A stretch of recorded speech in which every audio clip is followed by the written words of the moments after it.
warahmatullahi wabarakatuh. Kembali lagi di channel Meilan Kartika. Pada video kali ini, saya akan berbagi tentang bagaimana caranya saya bisa menabung dengan konsisten tanpa bokeh-bokeh dan anti gagal. Tapi sebelumnya jangan lupa subscribe, like, dan komen dulu ya, agar channel YouTube saya semakin berkembang. Saya hitung sampai 3 ya. 1, 2, 3, subscribe. Terima kasih. Bagi sebagian orang, menabung merupakan hal yang sangat sulit, terutama bagi kaum emak-emak seperti saya, yang di awal bulan kita sudah sangat disibukkan dengan mengurus keuangan atau mengatur keuangan lainnya. Baik itu untuk belanja bulanan, buat belanja mingguan, buat jajan anak, buat biaya sekolah, buat sedekah, buat orang tua, dan masih banyak lagi. Sekali kita memikirkan bagaimana caranya agar bisa menabung. Padahal menabung itu sangat banyak manfaatnya. Dengan menabung, kita bisa mewujudkan impian kita bisa membeli barang-barang keinginan kita, tanpa harus merepotkan atau membebankan suami. Bahkan dengan menabung, kita bisa membeli apapun tanpa harus kredit, ataupun harus terlilit hutang riba. Nah, dari permasalahan tersebut, saya mencoba berbagi pengalaman bagaimana saya menabung dari asalnya yang susah sampai sekarang alhamdulillah bisa sedikit-sedikit menabung. Mau besar, mau kecil, menabung sangat wajib hukumnya. Karena di kemudian hari menabung atau uang yang kita tabung itu akan sangat bermanfaat bagi kita. Oke, langsung saja. Ada beberapa hal yang harus kita perhatikan jika kita ingin menabung. Luruskan niat kita bahwa menabung itu adalah hal yang wajib hukumnya bagi kita. Dan sugesti pikiran kita bahwa menabung itu hal yang mudah. Kita mampu, kita bisa. Jika orang lain saja bisa, kenapa kita tidak bisa? Yang kedua, tentukan jangka waktu untuk menabungnya.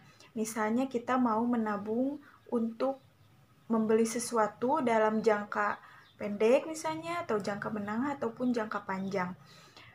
Kalau jangka pendek misalnya, kita mempunyai keinginan ingin membeli TV misalnya, atau membeli mesin cuci, atau membeli kulkas, atau apa saja keinginan yang kita butuhkan. Jangka menengah misalnya untuk biaya sekolah anak, atau untuk renovasi rumah, untuk membeli kendaraan, dan lain sebagainya. Jangka panjang misalnya kita mau menabung untuk berangkat umroh, berangkat haji, dan lain sebagainya.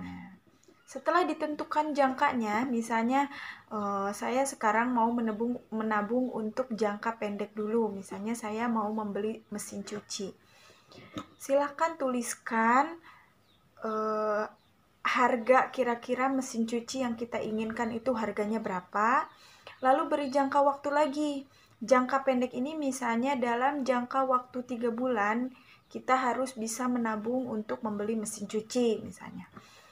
Setelah kita tahu harganya, misalnya harga mesin cuci 1,5 juta, misalnya 1.500.000. Nah, kita tentukan, kita bagi jika kita ingin terpenuhinya dalam jangka 3 bulan, maka yang 1.500.000 itu dibagi 3 jadi 500.000 per bulannya.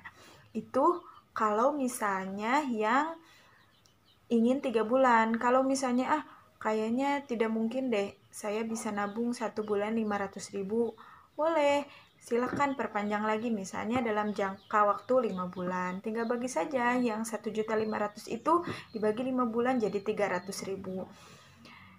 Kalau untuk yang harian, misalnya saya gajinya dapat harian, tinggal bagi saja yang 300.000 itu dibagi 30 hari misalnya, jadi 10.000 per hari.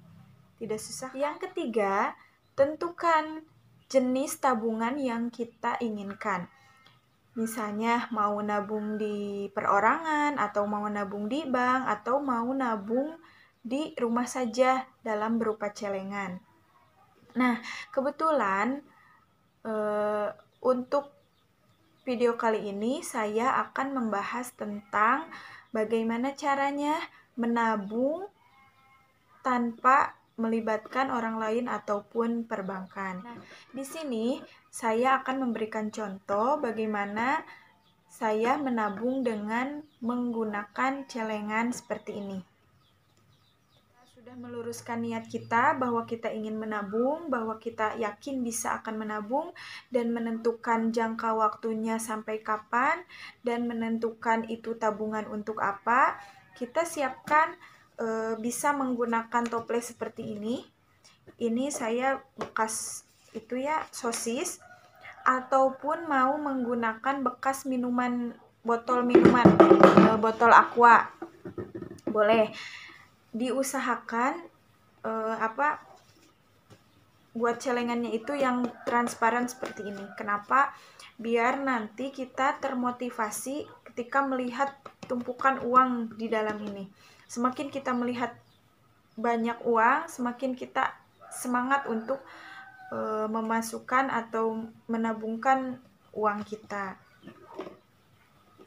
Nah, setelah kita menyiapkan toples seperti ini, kita tuliskan di sini.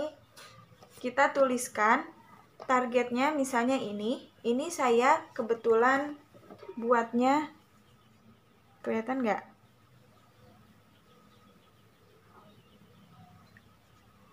Nah, ini saya buat tabungan untuk tabungan Idul Fitri. Biasanya untuk tabungan Idul Fitri itu lebih enak 1 tahun sekali.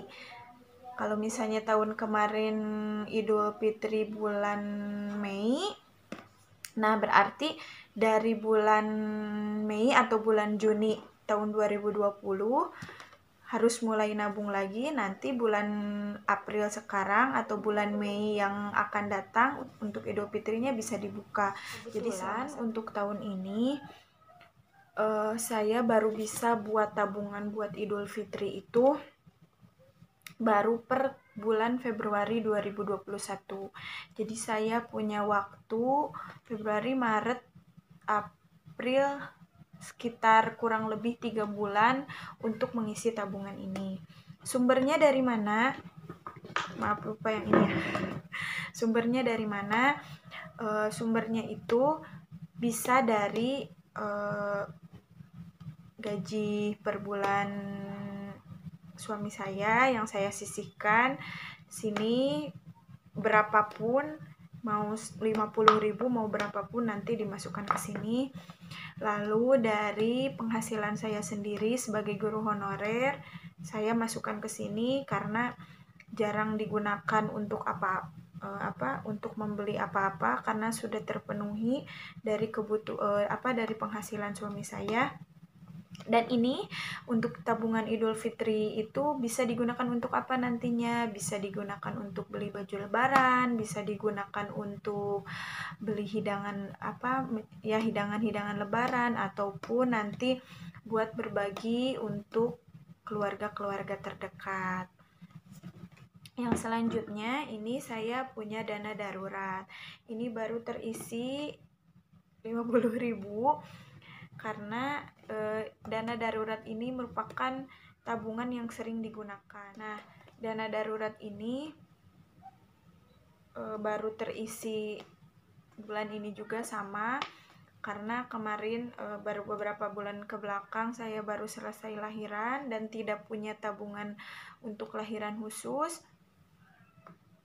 Itu semua karena efek pandemi, yang suami saya pun kerjaannya harus terhenti beberapa bulan. Jadi dengan adanya tabungan darurat, kita bisa gunakan keperluan-keperluan darurat yang sebelumnya tidak kita rencanakan ataupun tidak terbayangkan.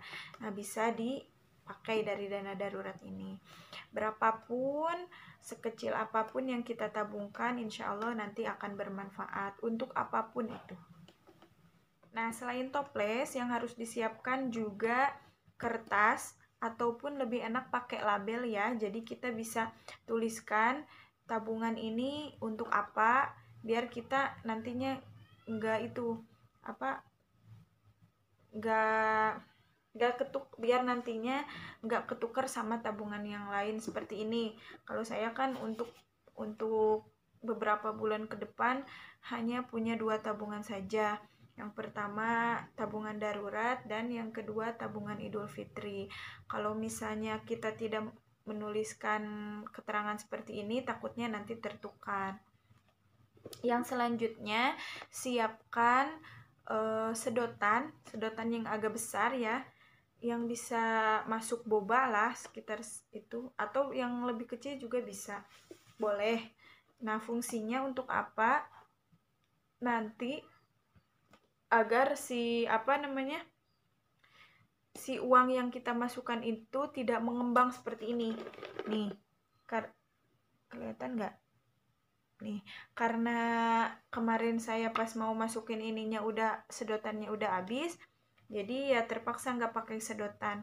Lebih bagus pakai sedotan biar nanti banyak uang yang muat ke dalam toples ininya. Jadi kalau kita punya keinginan apapun itu, daripada berhutang, mending kita bersabar dulu dan siapkan biayanya dengan cara menabung. Menabungnya bisa seperti ini ataupun bisa di bank.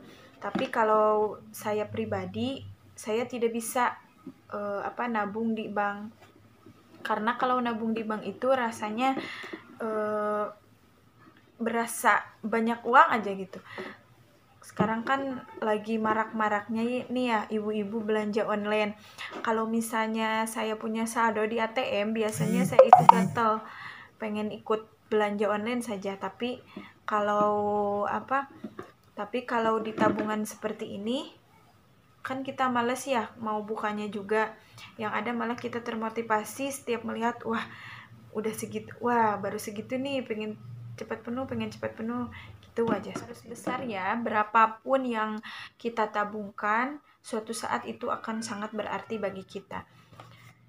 Misalnya kita punya uang lebih 50.000, 10.000, 20.000, bahkan 5.000 ataupun 2.000, kita masukkan aja, tidak apa-apa. Nah, seperti itulah Bun pengalaman saya dalam menabung untuk membeli atau mewujudkan semua keinginan-keinginan saya. Pada intinya, tetaplah berproses, jangan menginginkan apapun yang sifatnya instan, padahal itu merugikan kita. Semangat menabung, bunda-bunda semuanya. Mudah-mudahan dengan menabung, kita bisa mewujudkan semua keinginan-keinginan kita tanpa harus membebankan suami. Yang terpenting, tidak terperangkap dalam hutang riba. Sekian untuk video kali ini, mudah-mudahan bisa bermanfaat bagi bunda-bunda semua. Silahkan berikan kritik dan sarannya di kolom komentar, semuanya itu sangat saya tunggu. Dan dalam video ini tidak ada maksud sedikitpun untuk menggurui bunda-bunda semuanya. Yang intinya saya hanya ingin berbagi pengalaman saya. Mudah-mudahan bisa bunda terapkan juga dalam kehidupan bunda-bunda. Terima kasih. Assalamualaikum warahmatullahi wabarakatuh.